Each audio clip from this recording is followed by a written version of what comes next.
임수경 상황총괄단장의 설명이 있겠습니다.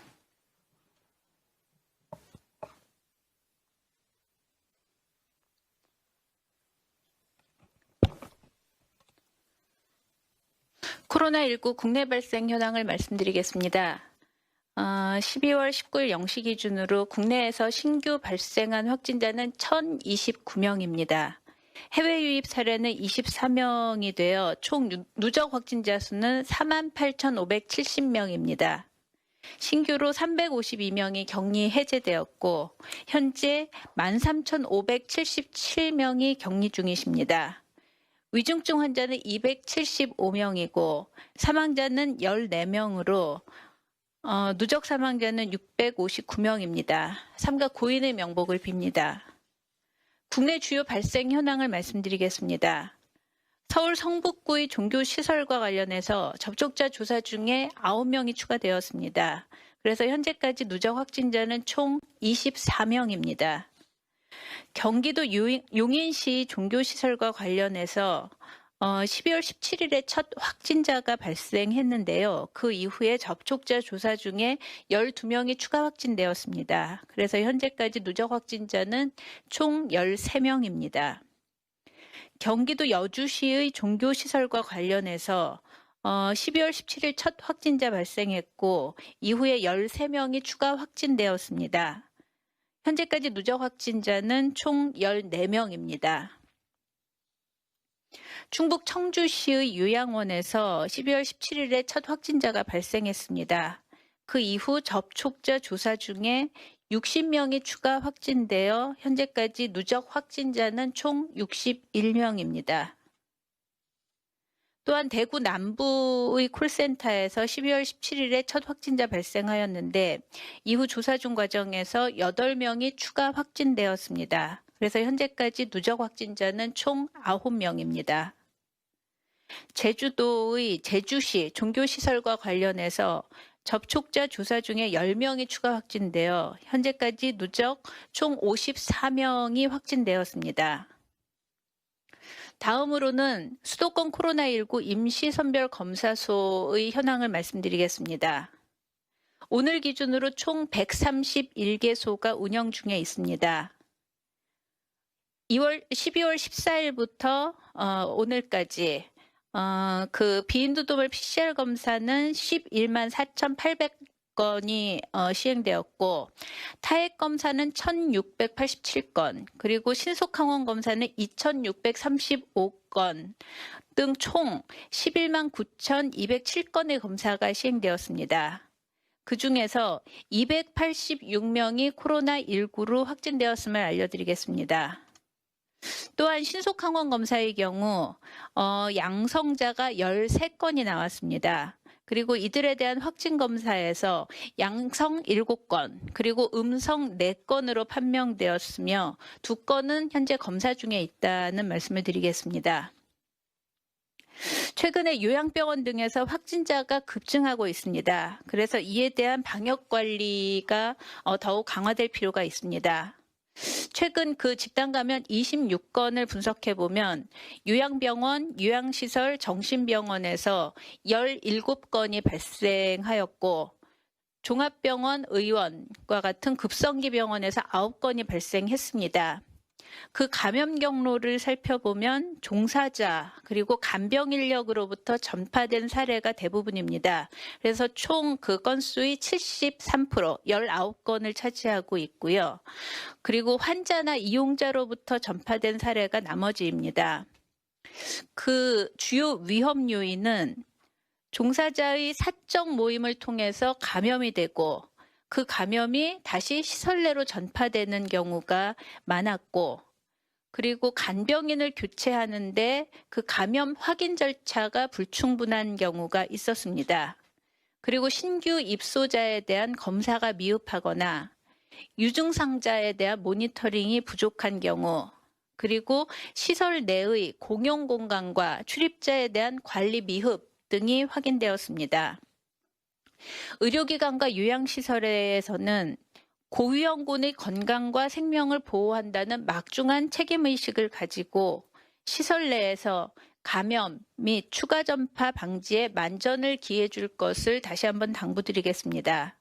그래서 종사자 마스크 착용, 그리고 입원, 입소자에 대한 발열 및 증상 모니터링, 그리고 유증상자에 대해서는 즉시 업무를 배제하고 검사를 받도록 하고, 공용공간에 대한 환기, 소독, 그리고 외부인 방문 금지, 그리고 종사자, 이용자에 대한 주기적 검사 등 시설 내의 감염 관리를 더욱 강화할 것을 당부드립니다.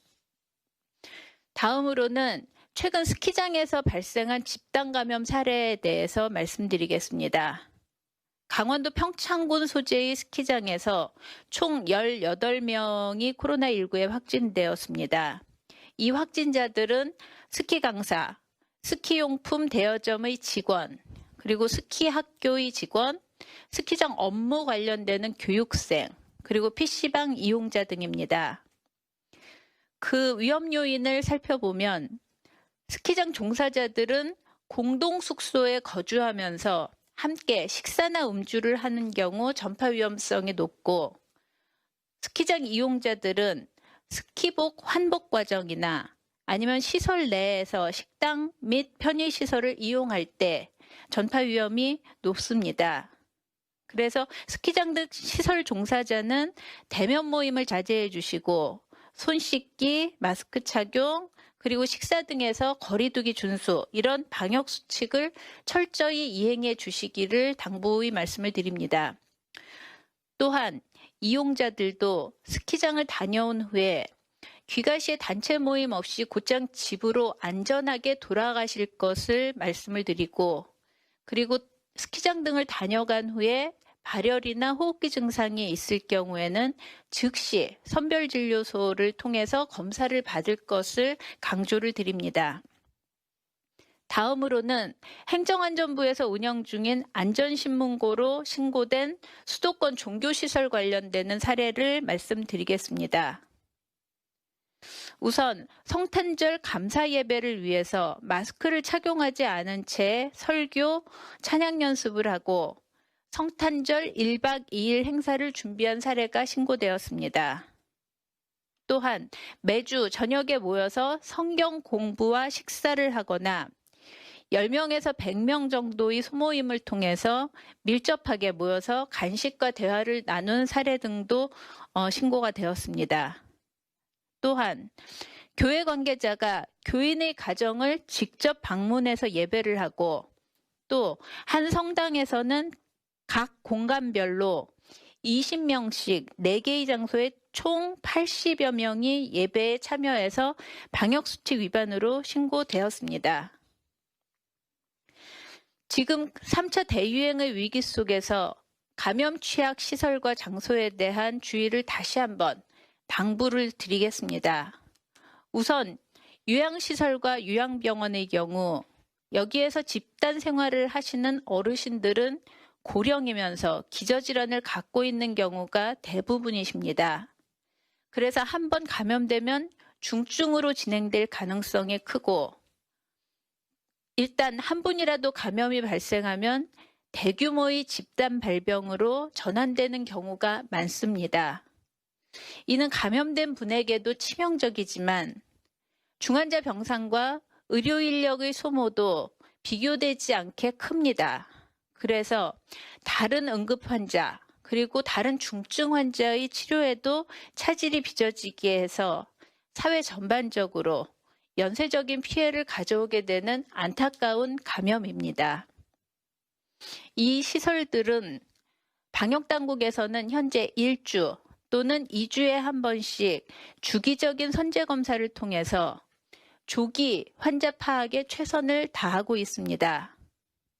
아울러 주의하셔야 할 점은 이런 시설의 직원들은 위험도가 낮아질 때까지 연말연시에 사적인 모임을 갖지 말고 방역수칙을 준수해서 최선을 다해서 시설의 어르신들을 보호한다는 마음가짐으로 생활해 주시기를 간곡히 부탁드리겠습니다. 우리 사회에서 감염에 가장 취약한 분들을 최우선적으로 보호하겠다는 사명감을 갖고 일해 주시는 분들께 다시 한번 감사드리며, 위기 상황을 맞아서 좀 더 책임감 있는 실천을 당부드리겠습니다. 두 번째로 최근에 감염의 위험이 큰 장소는 국민들께서 이번 주말에 만나기로 한 곳입니다.